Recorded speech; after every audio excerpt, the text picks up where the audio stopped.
Sí, adelante. Listo, entonces, buenos días a todos. Espero se encuentren bien. Me presento, mucho gusto. Mi nombre es Nicolás Maldonado, interno de la Universidad Javeriana, rotando por el Servicio de Infectología del Hospital San Rafael de Tuna. El día de hoy vengo a hablar un poco sobre tuberculosis meningia.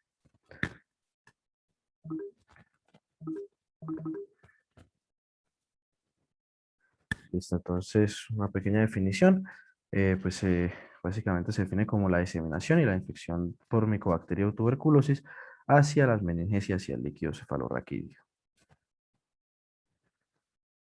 Como sabemos, pues la tuberculosis es la principal causa de muerte asociada a un microorganismo, tanto a nivel histórico como a nivel actual. En la incidencia global se estima que aproximadamente hay 30.000 casos nuevos diarios y 4.000 muertes diarias asociadas a este microorganismo. En 2020 ocurrieron aproximadamente 9.5 millones de casos nuevos y se estima que alrededor de un tercio de la población global está infectada con esta bacteria. Hablando un poco de la tuberculosis meningia, representa aproximadamente el 5% de las tuberculosis extrapulmonares a nivel global, 10% a nivel de alta prevalencia, en sitios de alta prevalencia y 1% en lugares de baja prevalencia. Tiene una incidencia anual de aproximadamente 100.000 casos y pues esta es una condición con una alta carga de morbimortalidad en la que aproximadamente el 50% de los pacientes con esta patología mueren o presentarán secuelas neurológicas de importancia. Bueno, para hablar un poco de estadísticas de tuberculosis, acá podemos ver la incidencia de tuberculosis del año 2015 hacia el año 2021, en donde pues podemos observar una tendencia inicial de ascenso, principalmente en la detección de casos de tuberculosis pulmonar, y podemos ver cómo en 2020 pues ocurrió un gran descenso en la incidencia de estos casos, probablemente secundario a la pandemia y a las restricciones de movilidad, pero pues ya otra vez en el año pasado se vio un repunte de los casos notificados y ya para el preliminar de este año también se ve como la tendencia vuelve a estar hacia el ascenso. Mientras que la gráfica naranja podemos ver que la tasa de tuberculosis extrapulmonar se mantiene casi igual. Acá traigo datos del informe, del primer informe epidemiológico para este año. Hasta la fecha pues se han detectado 924 casos. Hasta la fecha me refiero a hace 2 semanas que salió el boletín. Y pues se ha presentado un aumento del 1% de casos con respecto al mismo periodo de tiempo, desde el año pasado. Con respecto a la incidencia territorial acá en Colombia, los departamentos o las regiones con más incidencia, como podemos ver, son la región de la Orinoquía, la región del Eje Cafetero, la región del Valle del Cauca en la costa pacífica y la región de la Amazonía. Digamos que Boyacá permanece con unos niveles de incidencia bastante bajos en relación con el promedio nacional. Sin embargo, pues acá en la gráfica de la derecha podemos ver que en el último boletín, ahí de color amarillo del departamento, presenta un incremento de los casos.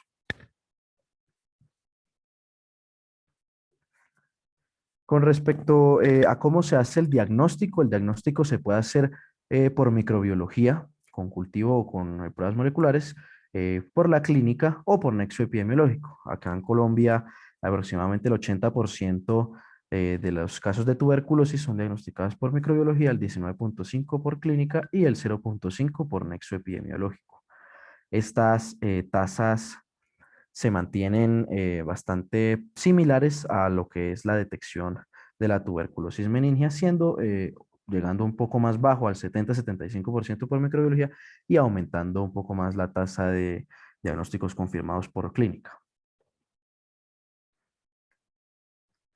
Tenemos ciertos grupos de riesgo que hacen más propensos la infección por Mycobacterium tuberculosis, entre los cuales pues son variables de interés a nivel epidemiológico, como es la población con procedencia exterior, la cual hace referencia principalmente a la población migrante venezolana, pero pues no es solo exclusivo de estos casos, población trabajadora de la salud, privados de la libertad, habitantes de calle, población afrocolombiana y población indígena. Como podemos ver en el último boletín, pues tenemos un aumento significativo, sobre todo en la tasa de privados de libertad y habitantes de calle. Mientras que en el resto sí se mantienen unas tasas estables a como venían. Comparándolo por género, el género masculino presenta una tasa de incidencia del casi el doble, con un 2.23 por cada 100.000 habitantes, comparado al género femenino, con una tasa de incidencia de 1.11 por cada 100.000 habitantes. Y podemos ver acá en la gráfica de la derecha las comorbilidades que presentan los pacientes con tuberculosis. La principal comorbilidad es la desnutrición, con un 18%. Le siguen la comorbilidad con la infección por VIH, van a ser las dos más importantes. Ya luego, en menor proporción, tendremos comorbilidad con diabetes, con EPOC, con enfermedad renal o con cáncer.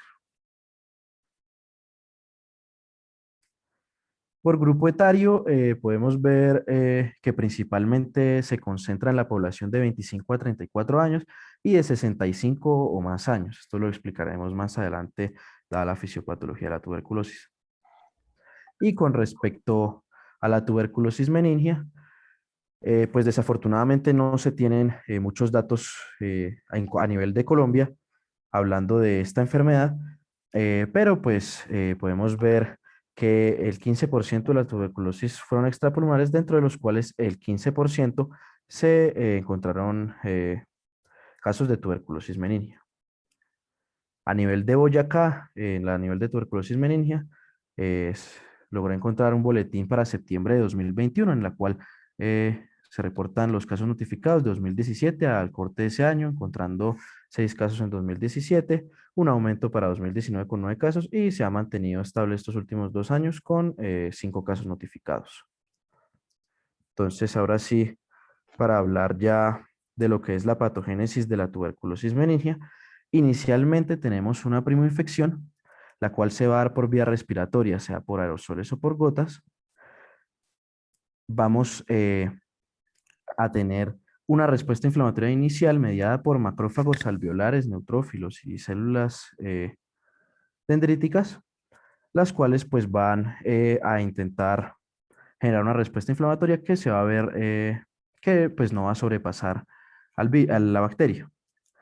Las células dendríticas van a migrar a lo que es ganglios linfáticos y a presentar el antígeno, y pues esto va a generar una respuesta inflamatoria que va a estar mediada por linfocitos T helper 1 que van a activar interferón gamma y factor de necrosis tumoral alfa, y van a estimular a los macrófagos y a las células dendríticas para generar un granuloma, que es pues como va a quedar la infección latente hasta que va a ocurrir una reactivación por una baja de las defensas, del sistema inmune, sea por infección por VIH o por terapias inmunosupresoras.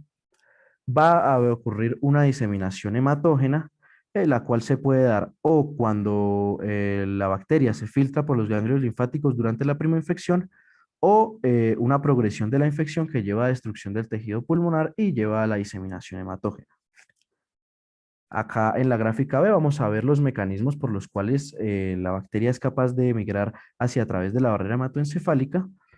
Puede hacer dos mecanismos, como el caballo de Troya por medio de neutrófilos y macrófagos infectados, o por medio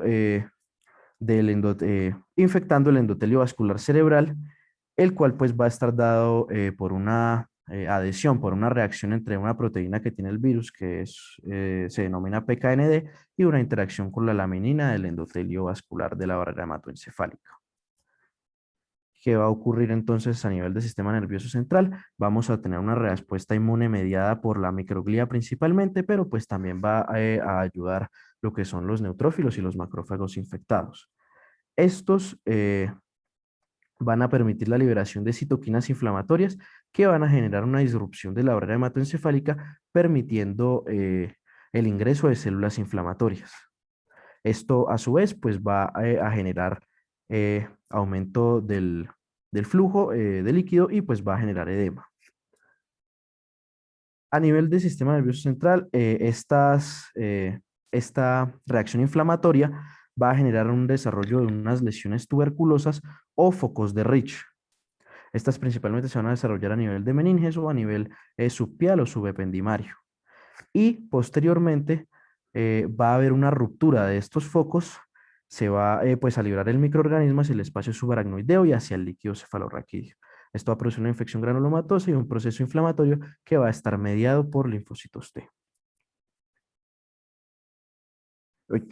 Entonces, vamos a tener estos desenlaces, vamos a tener un exudado denso que va a bloquear las cisternas a nivel subaracnoideo y pues va a provocar la obstrucción del flujo de líquido cefalorraquídeo, provocando hidrocefalia y aumento de la presión endocraniana.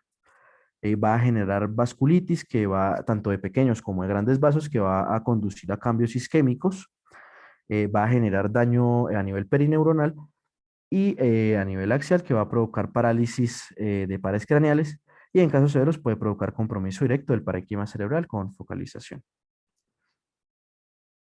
Como manifestaciones clínicas, entonces, esta enfermedad se define como una enfermedad subaguda, el cual pues va a tener un tiempo de evolución clínica aproximado de días o semanas. En la literatura se habla de un tiempo aproximado de 5 a 30 días de evolución. Vamos a tener como síntomas iniciales, síntomas inespecíficos como es fiebre, malestar general, cefalea, náuseas, vómito, cambios en la personalidad y en caso de coinfección con tuberculosis pulmonar, pues el paciente va a presentar síntomas respiratorios. Ya pues cuando el paciente esté en un estadio avanzado de la enfermedad, va a presentar aumento en la intensidad de la cefalea, alteración del estado de conciencia, puede llegar a presentar por los cambios isquémicos vasculares un evento cerebrovascular, hidrocefalia y neuropatías craneales. Como signos al examen físico, pues vamos a poder encontrar rigidez nucal, alteración a nivel del examen físico de los pares craneales y pues alteración en la escala de coma de Glasgow. Déficit motores, como lo es monoplejías, semiplejías y paraplejías, se pueden encontrar hasta en el 10 a 20% de los casos. Entonces, ¿qué es importante para la evaluación de esta patología? Entonces, vamos a evaluar el paciente cómo está a nivel clínico, cómo está el diagnóstico biomolecular, cómo están las características citoquímicas del líquido cefalorraquídeo y cómo están las características imagenológicas. Entonces, una vez evaluada la clínica, pues lo ideal es que se debe pues, evaluar con una punción lumbar el líquido cefalorraquídeo y vamos a evaluar cómo son las características citoquímicas. Acá traigo pues la tabla comparativa entre las etiologías bacteriana, viral, fúngica y por tuberculosis. Normalmente en lo que es bacteriana, pues va a primar que vamos a tener una pleocitosis bastante marcada con valores mayores a 1000 y un predominio de polimorfos nucleares, mientras que va a haber una hiperproteinorraquia y una hipoglucorraquia. A nivel viral, usualmente el conteo de células blancas va a estar disminuido y va a haber un predominio de mononuclear. Vamos a tener una elevación o las proteínas van a estar normales y no va a haber una disminución en la glucosa a nivel del líquido cefalorraquídeo. Las infecciones fúngicas y las infecciones tuberculosas realmente pues tienen características bastante similares, un conteo de leucocitos variable que principalmente va a ser una pleocitosis leve, no tan marcada como la infección bacteriana, un conteo celular con predominio mononuclear, una elevación de las proteínas y una glucosa consumida. En fases tempranas la literatura describe que en las tuberculosis meningias podemos tener una pleocitosis leve y inicialmente por la reacción inflamatoria mediada por la microglía, por los macrófagos y por los neutrófilos, un predominio polimorfo nuclear antes de la aparición de la respuesta inflamatoria mediada ya por los linfocitos T. A nivel biomolecular, entonces inicialmente esa muestra pues va a ser mandada a tinción de Sil-Nielsen. Sin embargo, pues la desventaja es que tiene una muy pobre sensibilidad, realmente es los valores máximos de 15%, pero pues igual está por protocolo se debe realizar. El cultivo para Mycobacterium tuberculosis va a ser el gol estándar. Vemos que alcanza una sensibilidad del 50 al 60%. Normalmente, pues, ya como dato de laboratorio, van a crecer como colonias induradas con forma de coliflor. Y pues la desventaja de este cultivo es que el tiempo de espera. Entonces, en medio sólido va a tener una duración de 8 semanas, mientras en medio líquido va a tener una duración de 2 a 3 semanas. Esto pues igual no debe retrasar el diagnóstico ni a su vez el tratamiento oportuno. A raíz de, adicionalmente, tenemos el test del lipoarabinomanano, el cual pues es una proteína que está presente en la pared del ácido micólico de la micobacteria, el cual puede ser detectado en orina y se recomienda en pacientes con VIH, debido a que en estos pacientes aumenta su sensibilidad. Es pues básicamente un antígeno, una tira que da pues un resultado y una tira control. A raíz de las desventajas que nos ofrecen tanto las tinciones como el cultivo, eh, pues salieron las pruebas moleculares. Estas pruebas lo que nos permiten es una detección más rápida. En teoría, pues da un tiempo de 2 horas mientras se procesa la prueba y nos permite adicionalmente evaluar resistencia a antituberculosos. La primera que salió pues fue el Expert MTB-RIF, el cual pues nos detecta, como su nombre lo dice, la presencia del Mycobacterium tuberculosis y de resistencia a rifampicina. Básicamente pues es una PCR que usa un software llamado GeneXpert. Esta resistencia a la rifampicina nos la da una mutación en el gen de la micobacteria que codifica la subunidad beta de la RNA polimerasa, ya que pues la acción de la rifampicina, como hablaré más adelante, es sobre la RNA polimerasa. Más adelante salió el Expert Ultra, que ya tiene unas sensibilidades del 70%. En pacientes con VIH incluso se describe el 90% y unas especificidades del 95%. Esta, pues, básicamente incorporó más objetivos de amplificación de múltiples copias y una cámara de reacción de ADN más grande. Mientras que para detectar la presencia de Mycobacterium a nivel de eh, baciloscopias se necesitan 5.000 a 10.000 bacilos. Esta realmente pues solo necesita para la detección de la micobacteria aproximadamente 15 a 30 unidades por mililitro, y para la detección de la resistencia a rifampicina necesita 130 miliunidades por mililitro. ¿Qué se usa actualmente acá a nivel de Hospital San Rafael? Se usa la prueba molecular Aniplex 2 Mycobacterium tuberculosis, multidrogo resistente y extensamente resistente, la cual nos va no solo a detectar la presencia de Mycobacterium tuberculosis, sino también nos detecta la resistencia a isoniazida, a rifampicina, a fluoroquinolonas y a medicamentos inyectables de segunda línea. También tenemos la adenosíndeaminasa, la cual pues es una enzima proveniente del catabolismo de las purinas, el cual se va a ver elevado por actividad linfocitaria. Eh, el punto de corte líquido cefalorraquídeo es aproximadamente 5, debido a que si se baja el punto de corte va a disminuir la sensibilidad y si ya lo aumentamos va a disminuir la especificidad. La limitación con respecto a este laboratorio es que lo vamos a encontrar elevado en neuroinfecciones de otras etiologías, como puede ser bacteriana o fúngica. Entonces ahí pues nos da una limitación diagnóstica, pero igual está recomendado el uso de esta. Con respecto a la imagenología, entonces se recomienda el uso de la resonancia magnética debido a que esta ofrece eh, mayor rendimiento diagnóstico que la tomografía y ofrece ver lesiones en estadios más tempranos que en una tomografía nos puede salir normales. Realmente se habla que en un TAC, en pacientes con tuberculosis meningia, en estadio temprano podemos llegar a tener un 30% de reportes normales, mientras que con una resonancia este resultado nos baja casi al 15%. Entonces vamos a encontrar los siguientes hallazgos significativos. El más común va a ser la presencia de hidrocefalia, el cual normalmente se ha descrito que puede estar alrededor del 40% de los pacientes, como podemos ver ahí señalados en lo que son los asteriscos. Podemos ver hidrocefalia del ventrículo lateral, del cuarto ventrículo. Podemos también observar en las flechas que hay edema transependimal y podemos llegar a tener borramientos de los surcos. Adicionalmente, tenemos hallazgos de exudados basales, los cuales se alcanzan a ver, aunque la imagen no es tan buena, se alcanzan a ver ahí con las flechas señaladas. Eh, Estos, pues básicamente los podemos encontrar aproximadamente en el 20 a 25% de los pacientes. Y pues entre más tardía sea entre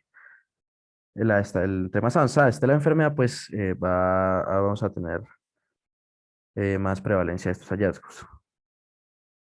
También podemos ver lo que son realces basales, los cuales podemos ver señalados en las flechas amarillas y pues estos sí ya se encuentran aproximadamente en el 5 al 15% de los pacientes con tuberculosis meningea.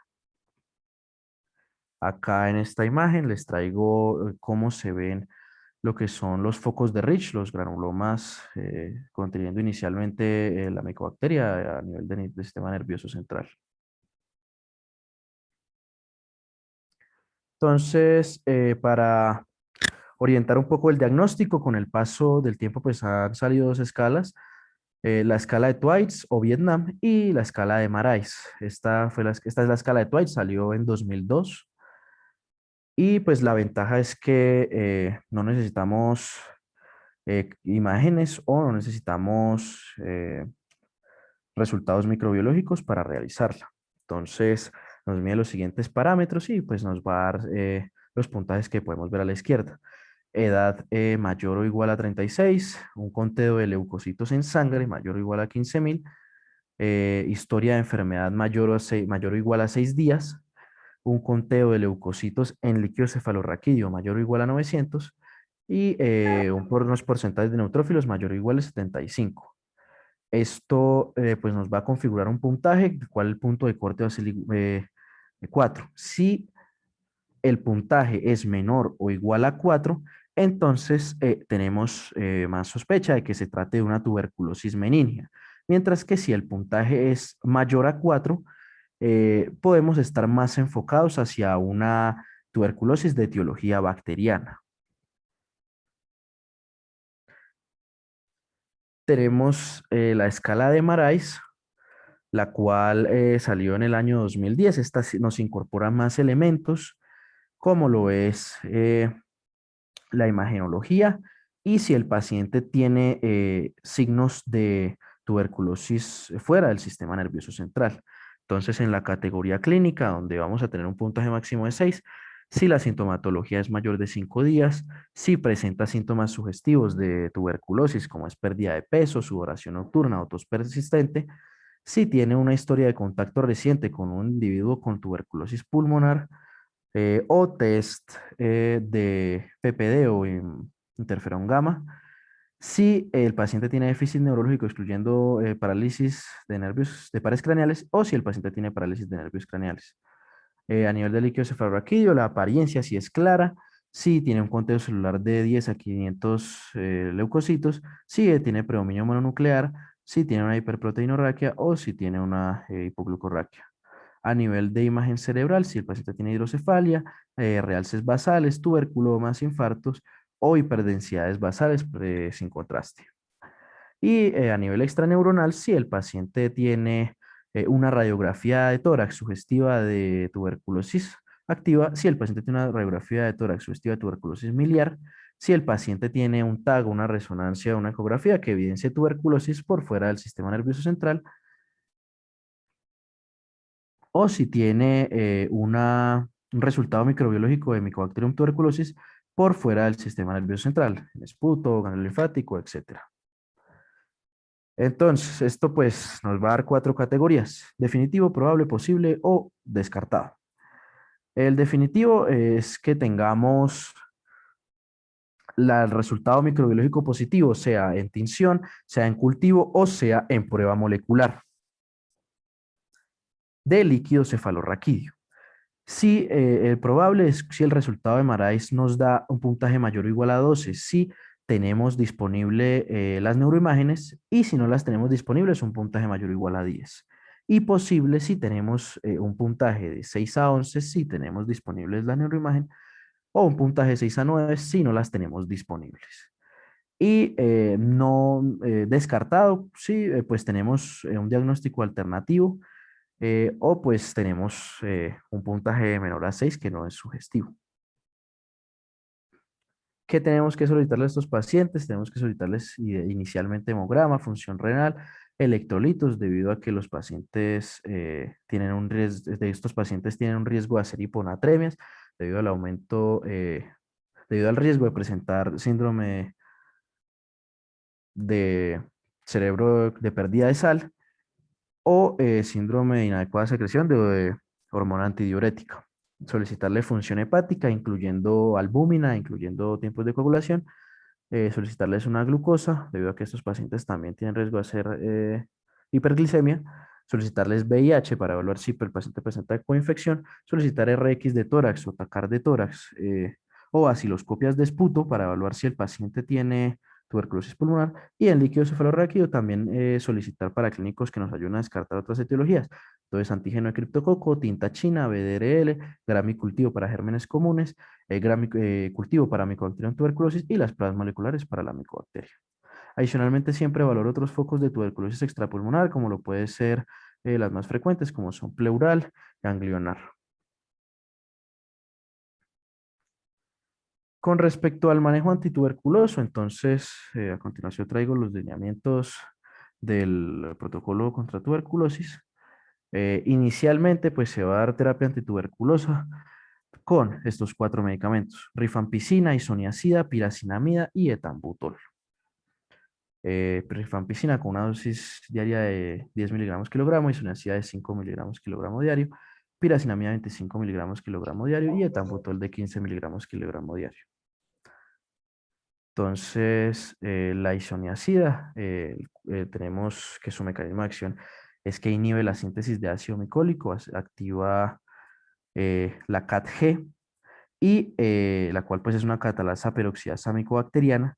Esta se va a acoplar al complejo ácido isonicotínico NADH de la micobacteria y va a bloquear la ácido grasa sintasa y la cetoenil reductasa micobacteriana, la cual pues nos va a inhibir la síntesis de ácido micólico para la formación de la pared de la micobacteria. Adicionalmente, va a generar liberación de radicales libres y de óxido nitroso, los cuales nos van a dar una actividad bacteriostática. Eso quiere decir que este antibiótico pues, va a tener tanto actividad bactericida como actividad bacteriostática. El mecanismo tiene varios mecanismos de resistencia. El principal pues es la mutación a nivel del CAT-G. Sin embargo, pues también presenta bombas de expulsión o mutaciones puntuales genéticas. Como efectos adversos, los principales van a ser lesión hepática con elevación de las transaminasas y neuropatía periférica. Es por eso que en estos pacientes con terapia antituberculosa que están recibiendo isoniazida, se debe dar un manejo con pirioxina, que es vitamina B6, para evitar estas complicaciones neuropáticas. La rifampicina, entonces, es un inhibidor de la RNA polimerasa. Su acción, pues, es uniéndose a la subunidad beta de esta, y pues va a generar una actividad bactericida extracelular e intracelular. Las mutaciones puntuales para generar resistencia van a ser en esta misma subunidad, y pues lo malo es que hay una prevalencia del 8% en estos, para este antibiótico. El etambutol va a actuar inhibiendo la arabinosil-transferasa 3, la cual va a interrumpir la transferencia arabinosa y la síntesis de arabinogalactano y lipoarabinomanano, que como vemos son proteínas importantes para la formación de la pared del ácido micólico. En este caso, la mutación de el gen de resistencia que nos va a codificar resistencia va a ser la mutación del gen en B. Y la piracinamida, el cual se va a activar como ácido piracinoico, va a alterar el metabolismo y la membrana de la micobacteria y va a inhibir la ácido grasa sintasa. En este caso, las mutaciones que nos van a codificar resistencia va a ser la mutación del gen PNCA. Digamos que estos nombres de estos genes son los que nos van a configurar eh, la presencia o no de resistencia en lo que son las pruebas moleculares. Ya para hablar de la terapia antituberculosa, entonces, inicialmente vamos a dar una fase intensiva y vamos a dar una fase de continuación. Normalmente en adultos que pesen 55 kilos o más, vamos a dar 4 tabletas. Y en adultos que pesen 55 kilos o menos, vamos a dar 3 tabletas. Y ya en adultos con peso bastante disminuido, menor a 40, 2 tabletas. Se hace un combinado inicial de los 4 medicamentos para la terapia intensiva y se da un combinado de rifampicina más isoniazida en la terapia de continuación. Normalmente para el tratamiento de la tuberculosis, la terapia intensiva dura 2 meses, básicamente 56 dosis, porque se dan de lunes a sábado y se descansa el domingo.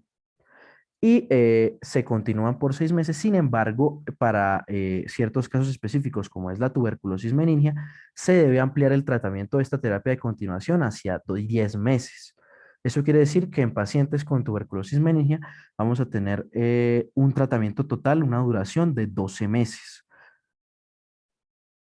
debido a que en estos pacientes se pueden presentar tasas de recaídas mayores al 7%. Entonces, en resumen de lo que nos dice el protocolo, es que en la fase intensiva vamos a dar el tetraconjugado, 4 tabletas diarias en pacientes con peso mayor a 55, de lunes a sábado.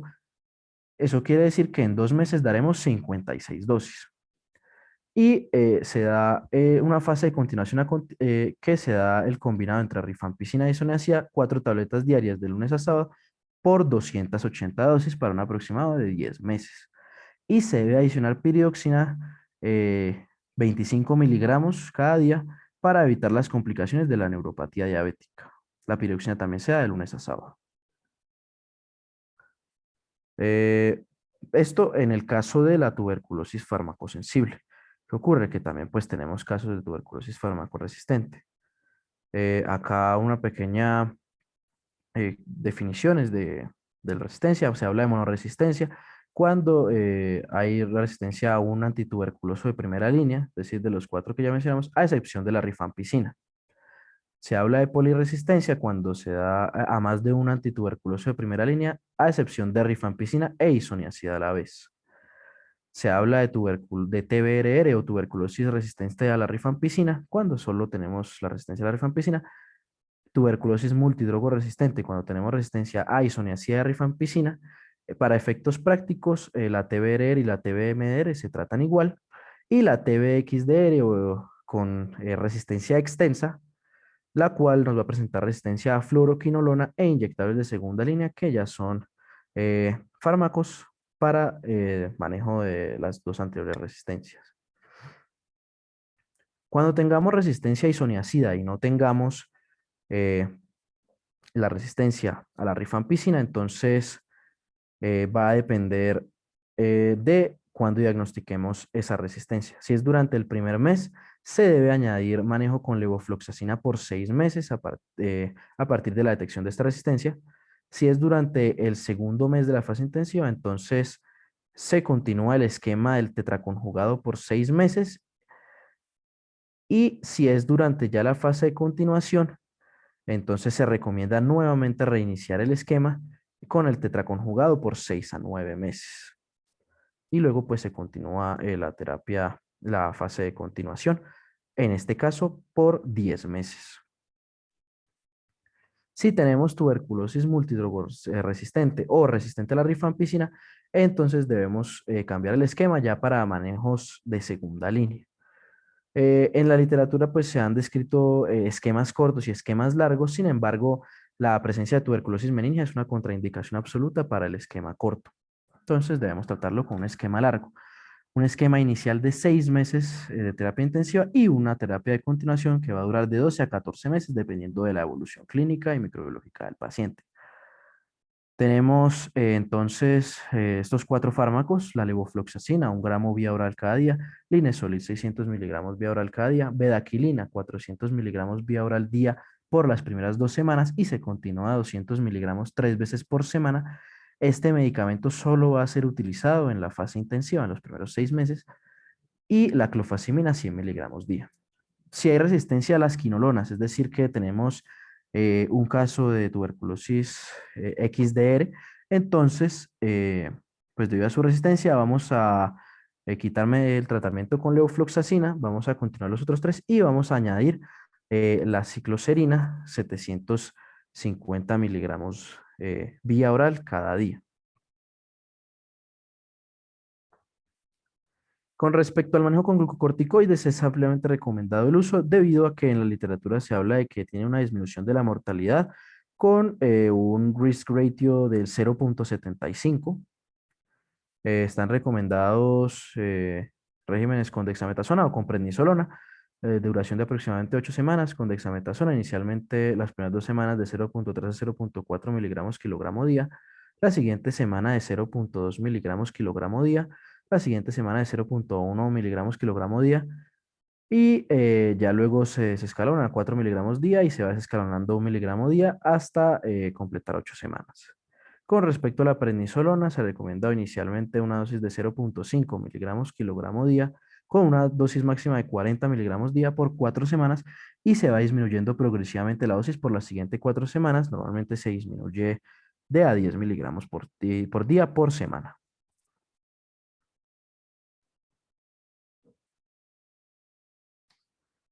Con respecto al pronóstico de estos pacientes, se ha descrito un modelo que es el modelo MASH-P, el cual nos ayuda a predecir mortalidad, la probabilidad de muerte. Nos va a medir las siguientes variables, que es la edad, eh, mayor o igual a 50, el estadio de la enfermedad, el cual se va a definir por la escala de coma de Glasgow, el cual pues para este caso nos va a puntuar una escala, un estadio 3, el cual se va a definir como una escala de Glasgow menor a 11, la presencia o no de papiledema, la presencia o no de hidrocefalia y cómo se encontraba la escala de Bartel basal de estos pacientes, si era mayor o menor de 12. Esto pues nos va a configurar un puntaje donde un puntaje 0 nos va a dar una probabilidad de mortalidad de 1,7% y puntajes más altos hasta llegar a 10 que nos va a configurar una probabilidad de mortalidad del 65%. Con respecto al seguimiento de estos pacientes, pues básicamente el seguimiento con punciones lumbares queda hacia el criterio clínico del médico tratante, así como el seguimiento eh, a nivel microbiológico y a nivel de baciloscopias. Debe tener, pues, idealmente para la finalización de la terapia intensiva, debe tener una prueba microbiológica negativa y con eso, pues, se daría vía libre a la fase de continuación.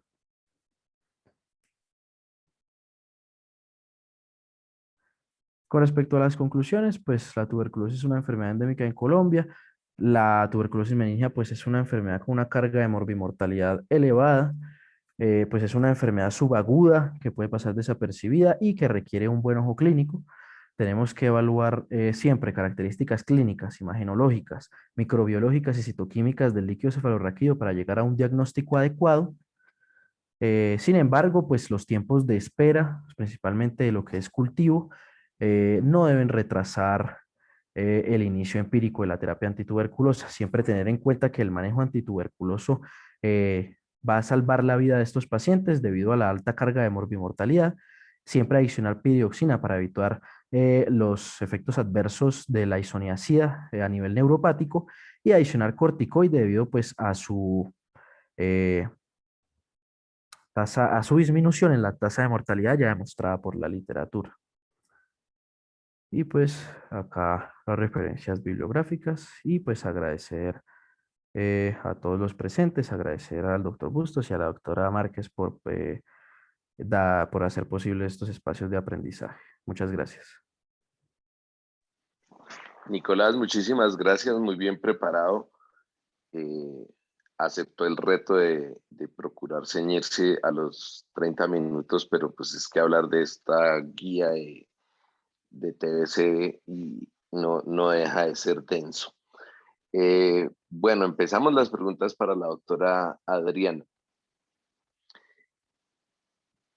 Bueno, sobre esa sensibilidad del Sil-Nielsen, hablando específicamente en líquido cefalorraquídeo,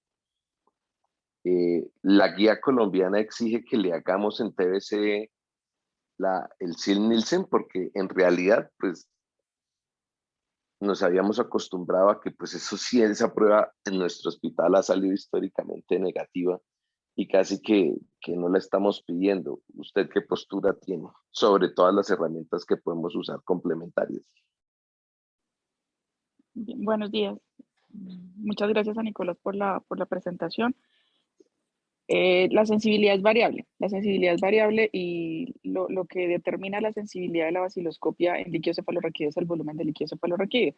La sensibilidad puede llegar a subir el 30%, incluso más, con volúmenes mayores a 10 mililitros o cuando las funciones lumbares se hacen de forma secuencial o repetitiva. La sensibilidad de una sola muestra de un volumen menor a 10 mililitros es muy baja, 10, 15%, no va a subir más.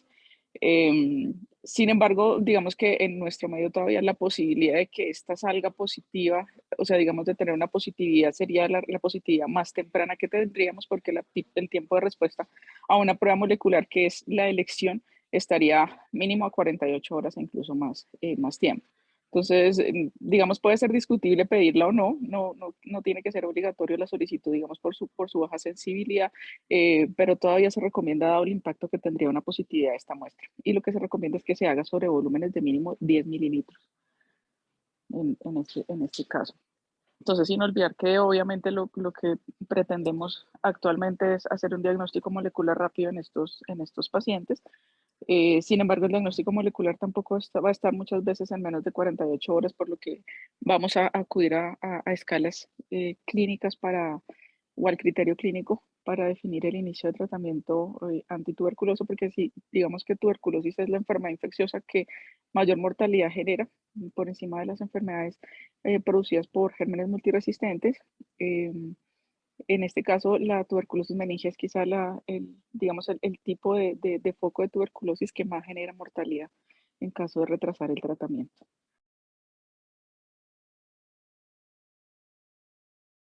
Bueno, otra pregunta, doctora. Mencionaron pues que la técnica de PCR, reacción en cadena de la polimerasa para Mycobacterium tuberculosis se haga con GeneXpert. Eh, para que todos sepan, tenemos un caso de TBC meningia en nuestro hospital que fue confirmado por PCR. Pero tengo una pregunta. Estaba mirando el informe que muy amablemente su merced me envió y dice Eniplex. ¿Es lo mismo que el GeneXpert? Esa prueba que nos montaron del laboratorio Colcan. No. La recomendación de la OMS es hacer GeneXpert Ultra, no ni siquiera Expert, sino Expert Ultra para diagnóstico de tuberculosis meningia. Teníamos un Expert que nos daba una sensibilidad cercana a 60-70% eh, comparado con cultivo para la detección de meningia, pero el Expert Ultra ha mostrado en algunos estudios sensibilidad hasta el 95% para la detección de tuberculosis meningia, porque tiene un límite de detección de 16 unidades formadoras de colonias, 16, 17 unidades formadoras de colonias, ¿no? Sin embargo, el expert, digamos que yo preferiría que fuera ese el estudio de elección para el líquido cefalorraquídeo, lo comenté con microbiología, porque es el que tiene más validación en cuanto a este tipo, ¿no? Lo que se hace es un aniplex, esta es una PCR que no es cerrada, es una PCR que requiere ser abierta, es abierta, entonces requiere digamos, no es tan rápido el resultado y requiere pues un laboratorio de alta complejidad, obviamente, donde se remite la muestra, pero tiene unos niveles de detección muy bajitos, o sea, trabaja creo que con 20 o un poco menos de unidades formadoras de colonias por mililitro y tiene una buena validación. Pues tienen validado la toma de líquido cefalorraquídeo. Entonces, en realidad yo sí, el año pasado solicité que prefería, o sea, que los estudios de líquido cefalorraquídeo fueran a Expert Ultra y no a Aniplex, que digamos que fue el reporte o el estudio, perdón, la prueba molecular más costo efectiva que consiguió el hospital. Sin embargo, no fue posible y siguen haciendo el Aniplex en líquido cefalorraquídeo. hablan de un buen rendimiento, sin embargo, no he visto los estudios de validación en líquido cefalorraquídeo porque pues lo debe tener el laboratorio que lo hace y no los he recibido. O sea que la OMS, si bien recomienda que sea idealmente expert, deja abierta la posibilidad y dentro de las posibilidades de otras pruebas que pues que se deben adaptar a las necesidades del laboratorio porque en estos equipos se pueden procesar PCRs para otros, digamos, para otros, por ejemplo, virus, citomegalovirus, Epstein-Barr, VIH, etcétera.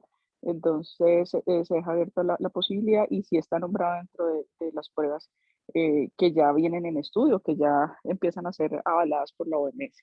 O sea, que no es descabellado. Sin embargo, no sabría yo comparar el rendimiento de esta con el Expert Ultra, no tendría el valor exacto. No, definitivamente el Ultra tiene más, digamos, mayores estudios de validación.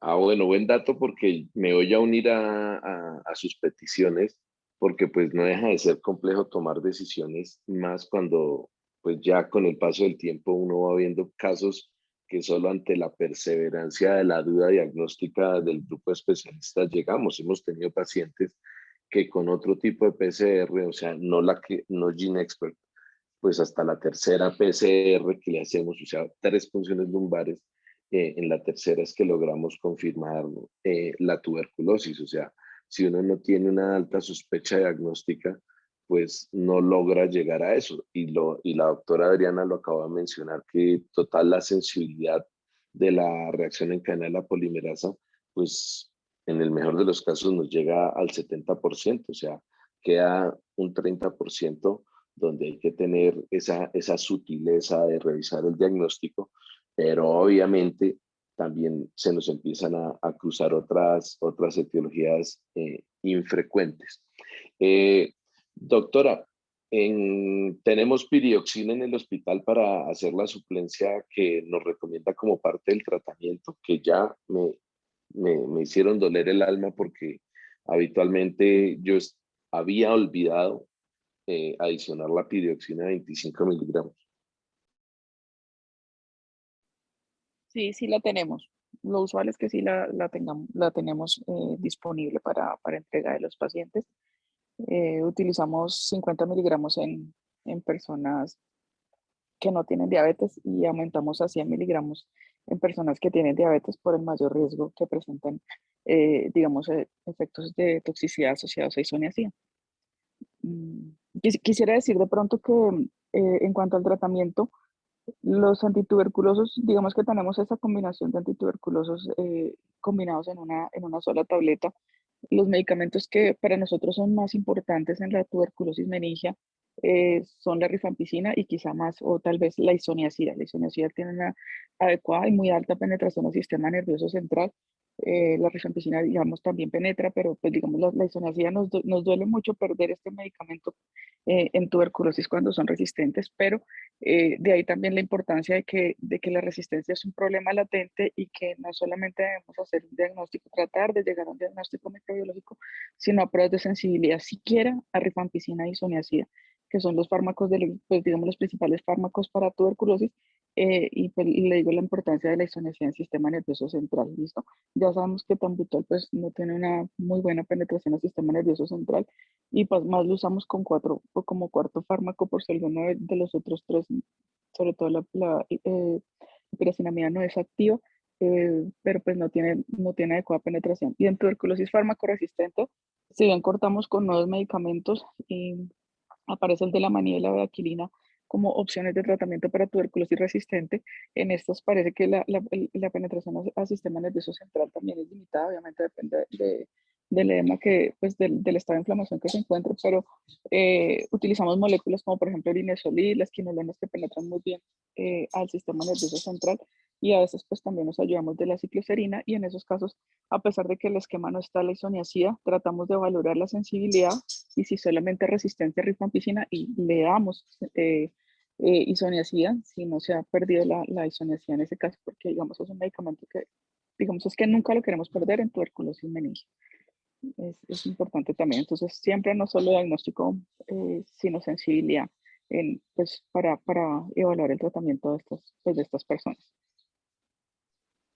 Pues muchísimas gracias. Hoy me extendí un poquito más, pues porque la densidad de la información ameritaba dejarnos permitir un poquito más de preguntas porque no dejo de tenerlas, pero pues en honor a respetar los espacios de todos, de los internos, de los estudiantes, el suyo propio, pues vamos a dejar ahí.